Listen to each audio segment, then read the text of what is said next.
Hello students, welcome to Peehu academy. मैं तनु अग्रवाल। हमारा UK DElEd 2023 का क्रश कोर्स चल रहा है मैथमेटिक्स का, जिसमें हम पढ़ रहे हैं टाइम एंड डिस्टेंस।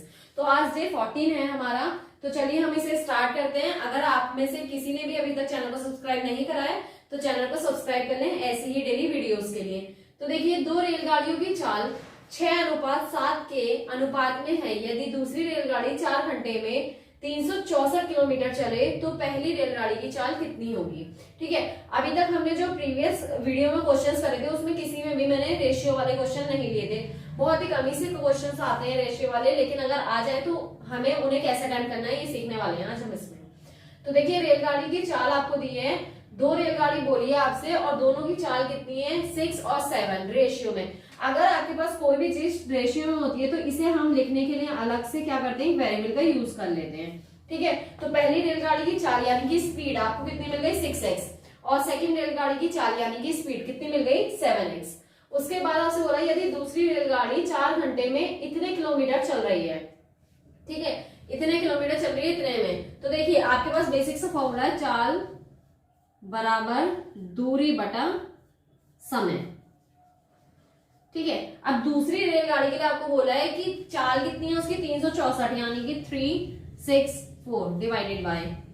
ठीक है, और बोला है आपसे कितने समय में, 4 घंटे में। ठीक है, 4 घंटे में दूसरी रेलगाड़ी इतनी डिस्टेंस कवर कर रही है, 364।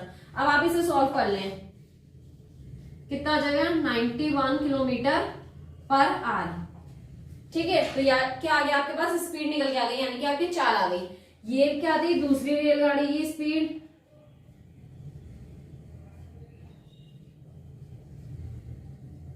मैं शॉर्ट में लिख दिया पहली चाल और दूसरी चाल। ठीक है, रेलगाड़ी की चालें हैं ये।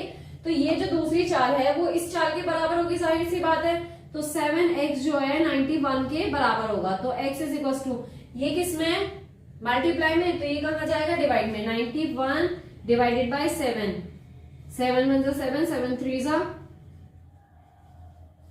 21। तो x आ गया आपके पास 13। जैसे ही आपके पास x आ गया है 13, अब आपका काम हो गया। अब आपसे क्या पूछा है, पहली रेलगाड़ी की चाल कितनी है। तो बस आप क्या करेंगे, 6 मल्टीप्लाई 13। सपोज अगर आपसे पूछते कि दूसरी रेलगाड़ी की चाल कितनी है, तो वो तो आपके पास 7 मल्टीप्लाई 13 यानी कि वही आ जाएगा आपके पास। ठीक है, तो बस यहाँ मल्टीप्लाई कर लीजिए।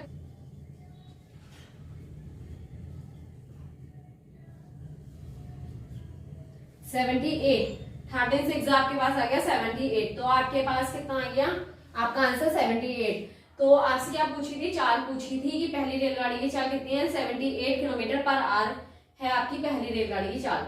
तो आई होप ये क्वेश्चन तो आपको अच्छे से क्लियर हो गया होगा। सेकंड क्वेश्चन देखते हैं अब हम। सेकंड क्वेश्चन देखिए, मैंने रफ कर दिया है फर्स्ट क्वेश्चन, फिर भी एक बार चलिए मुंह से एक्सप्लेन कर देती हूँ मैं।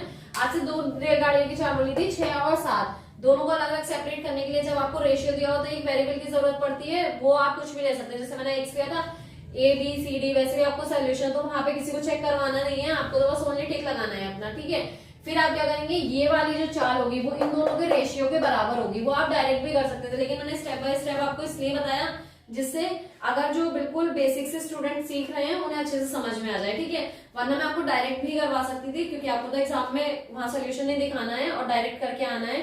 जितना जल्दी आप स्पीड बढ़ाएंगे उतना ही आपके लिए अच्छा होगा। तो देखिए, आप जब प्रैक्टिस करेंगे तो आप डायरेक्ट कैसे कर सकते हैं। आपसे बोला है पहली रेलगाड़ी की चाल, ठीक है, आपको दूसरी रेलगाड़ी की चाल मतलब दूरी और समय दिया हुआ था, तो आप यहाँ से डिवाइड करके चाल निकालेंगे, वो चाल इसके बराबर हो जाएगी। ठीक है, तो ये जो आएगी उसे उसमें 7 से डिवाइड कर देंगे। यहाँ मतलब कोई भी नंबर होता है उससे आपको डिवाइड कर देना था। जो आंसर आएगा उसकी बस इस वाले नंबर से मल्टीप्लाई कर देनी थी, आपका आंसर आ जाएगा। ठीक है, वही सब हमने करा बिल्कुल स्टेप बाय स्टेप। अगर किसी को नहीं आया है तो प्लीज एक बार रिवाइंड करिए और फिर से देखिए, आपको अच्छे से आ जाएगा समझ। तो देखिए, 3 कारों की चाल, अब आपके पास 3 कारों की चाल दी है, 2:3:4 के अनुपात में है। समान दूरी तय करने में इन कारों द्वारा लिए गए समय का अनुपात होगा। तो देखिए, आपको चाल दी है, चाल का अनुपात दिया है कितना, 2:3:4 है ना, इतने ही है। हाँ ठीक है, अब आपसे बोला है कि आपको समय बताना है, इन कारों द्वारा लिया गया समय। तो देखिए, चाल बराबर दूरी बटा समय होता है, बटा समय। ठीक है, और यहां से आप समय के लिए निकाल सकते हैं, फॉर्मूला क्या बनेगा, समय इज इक्वल टू दूरी बटा चाल। दोनों आपस में इंटरचेंज हो जाएंगे, क्योंकि ये इधर मल्टीप्लाई में आएगा और मल्टीप्लाई वाली चीज इधर डिवाइड में आएगी। तो दूरी बटा चाल बन गया आपके पास समय का फॉर्मूला। ठीक है, अब देखिए आपको क्या दिया है कि समान दूरी से चलना, यानी कि दूरी तो कांस्टेंट है, तो यानी कि 1 है। ठीक है, कांस्टेंट है, हमने लिया कि 1 है हमारे पास, तो ये क्या हो जाएगा 1/2 रेशियो 1/3 रेशियो 1/4 दूरी बटा चाल। तो ये आ गया आपके पास टाइम, लेकिन आपको ऑप्शन इस तरह से नहीं मिलेंगे। ठीक है, आपको प्रॉपर रेशियो में मिलेंगे। अब इसे कैसे सॉल्व करते हैं वो सीखिए यहाँ पे। ठीक है, ये आप प्रोपोगेशन वाला जो टॉपिक करेंगे हम उसमें सीखेंगे रेशियो कैसे सॉल्व करते हैं। कैसे करते हैं, जब आपको फर्स्ट रेशियो सॉल्व करना है तो आप क्या करेंगे, फर्स्ट को हाइड कर लेंगे और इन दोनों की जो मल्टीप्लाई होगी वो इसकी जगह आ जाएगी। देखिए इसे आप हाइड करेंगे, कितना आ जाएगा 12, तो यहाँ आ जाएगा 12 रेशियो। अब इस वाले का निकालना है मिड वाले का, तो मिड वाले को आप क्या करेंगे, हाइड कर लेंगे, ऐसे छुपा लेंगे, इन दोनों की मल्टीप्लाई वो आ जाएगी यहाँ 4 और 2 था 8 आ जाएगी। अब हमें थर्ड वाले की प्लेस की रेशियो निकालनी है, तो क्या करेंगे, इन दोनों का मल्टीप्लाई यानी कि 6। अब आपको क्या देखना है कि ये जो रेशियो आए हैं वो कोई भी ऐसी डिजिट है जिससे तीनों ही डिविजिबल हो रहे हो, तो आप इसे सिंप्लीफाई करेंगे। ठीक है, तो देखिए ये भी 2 से डिविजिबल है, ये भी 2 से डिविजिबल है और ये भी 2 से डिविजिबल है।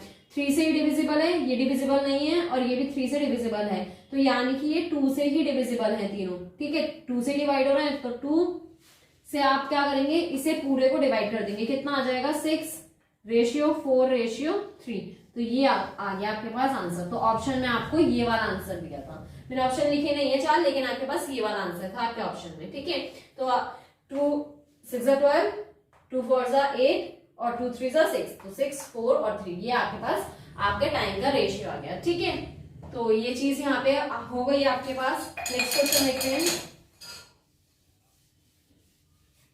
हाँ, नेक्स्ट क्वेश्चन देखिए, एक कार पहले 35 किलोमीटर की यात्रा 45 मिनट में तथा शेष 69 किलोमीटर यात्रा 75 मिनट में तय करती है, तो कार की औसत गति कितनी होगी। गति लिख दें या चाल लिख दें, बात तो एक ही है आपके पास। तो देखिए आप क्या करेंगे, जो टोटल दूरी है आपके पास, डिस्टेंस जितनी भी है उसको टोटल कर लेंगे, क्योंकि एवरेज हो रहा है आपसे 35 प्लस कितना हो जाएगा 69 डिवाइडेड बाय, आपसे क्या बोला गया है 75 और 45। ठीक है, 75 प्लस 45 ये क्या है टाइम, और ये क्या थी आपके पास डिस्टेंस। प्लस करिए, देखिए 9 5 14 9 और 10 104 ये हो गया आपके पास किलोमीटर। टाइम निकालिए, टोटल कितना हो गया 10 1 कैरी और 120। ठीक है, ये तो 120 आया, लेकिन किस में आया, मिनट में आया। मैंने आपको बताया था कि टाइम एंड डिस्टेंस वाले पूरे चैप्टर में आपको टाइम कैसे लेना है, घंटे में लेना है, आवर में लेना है। तो आप क्या करेंगे, बस 60 से डिवाइड कर देंगे, तो 0 से 0 कैंसिल, 6 2 12, तो कितना आ गया 2 घंटे। अब आपके पास आपका फॉर्मूला है क्या है, चाल बराबर दूरी बटा समय। दूरी कितनी है हमारे पास, औसत के लिए बात हो रही है, तो औसत का क्या होता है, जितनी भी दूरी है टोटल उनका जितना भी टाइम दिया है उसका। ठीक है, तो औसत का मतलब होता है एवरेज करना, तो सबको सम करके आप डिवाइड कर दीजिए बस। तो डिस्टेंस कितनी आ गई 104 और टाइम कितना आ गया 2 घंटे, तो आ गया आपके पास 5 और 2 यानी कि 52 किलोमीटर पर आवर आपके पास आपका आंसर। ठीक है, तो बहुत ही सिंपल था। मेन जो थे आपके 2 क्वेश्चन थे, बाकी ये सब तो रिपीटिंग क्वेश्चन है, यानी कि ये कॉन्सेप्ट हम पीछे प्रीवियस ईयर वीडियोस में सीख चुके हैं, लेकिन ये मैंने ले लिए थे। मैंने सोचा 2 ही क्वेश्चन क्या करेंगे हम, थोड़ा सा हम पीछे का भी रिकैप ले लेते हैं, आपको याद आ जाएगा हमने किस तरह से क्वेश्चन करे थे। तो देखिए ये 3 क्वेश्चन हो गए हैं, 4th क्वेश्चन देखते हैं। एक व्यक्ति ए से बी तक 6 किलोमीटर प्रति घंटे की गति से जाता है, तो संपूर्ण यात्रा के लिए उसकी औसत गति क्या होगी। तो देखिए एक व्यक्ति है ए से बी तक 60 किलोमीटर की गति से जाता है, तो संपूर्ण यात्रा में ठीक है उसकी औसत गति कितनी होगी। तो ये वाला जो क्वेश्चन है, इस टाइप का क्वेश्चन मैं आपको करवा चुकी हूँ, उसके लिए मैंने आपको एक कॉन्सेप्ट दिया था औसत गति। ठीक है, इसमें क्या हो रहा है, से जाता है और आपसे संपूर्ण यात्रा पूछ रहे हैं आने और जाने की। ठीक है, क्या था ए से बी तक, ये है ए ये है बी, इन्हें क्या था यहाँ से यहाँ और यहाँ से यहाँ। संपूर्ण यात्रा क्या है, जहां से उन्हें चलना शुरू करा था इनिशियल पॉइंट से फाइनल पॉइंट तक, तो उसने क्या करा, मैं आपको बता रही थी कि ए और बी, ठीक है ए और बी यानी कि आपकी संपूर्ण यात्रा कब कहलाती है, जब आपने इनिशियल पॉइंट से फाइनल पॉइंट पे गए और फाइनल पॉइंट से वापस से अपने इनिशियल पॉइंट पे आ गए, तो ये आपकी संपूर्ण यात्रा है। तो इसके लिए आपके पास एक फॉर्मूला होता है क्या, 2xy divided by x plus y. थोड़ा थोड़ा याद आ रहा होगा, अगर आप लोगों ने नोट्स बनाए होंगे, पढ़ा होगा, रिवीजन कर रहे होंगे, तो आपको याद आ रहा होगा कि ये वाला कॉन्सेप्ट हम यूज कर चुके हैं। ठीक है, तो x और y, ये मुझे क्वेश्चन आधा लग रहा है, एक सेकंड रुकिए मैं चेक कर लेती हूँ। हाँ, ये क्वेश्चन थोड़ा सा आधा है, मैंने अभी बुक में चेक किया। एक व्यक्ति A से B तक 60 किलोमीटर की गति से जाता है, ठीक है, और वापस आप लिख लें, और वापस 40 किलोमीटर पर आवर की गति से आता है।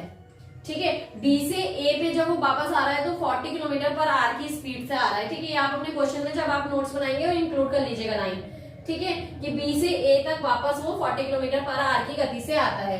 तो देखिए x क्या हो गया आपके पास, जो आपकी फर्स्ट A से B तक जाने में डिस्टेंस चाल लगी थी 60 किलोमीटर पर आवर, ये हो गया आपके पास x, और सेकेंड यानी कि 40 किलोमीटर पर आवर जो उसने B से A तक जाने में लगाया, तो वो हो गया आपके पास ये। ठीक है, संपूर्ण पढ़ते समझ में आ रहा था कि A से B और B से A आ रहा होगा, तो वो थोड़ा सा छूट गया था, आप लोग ठीक कर लें उसे।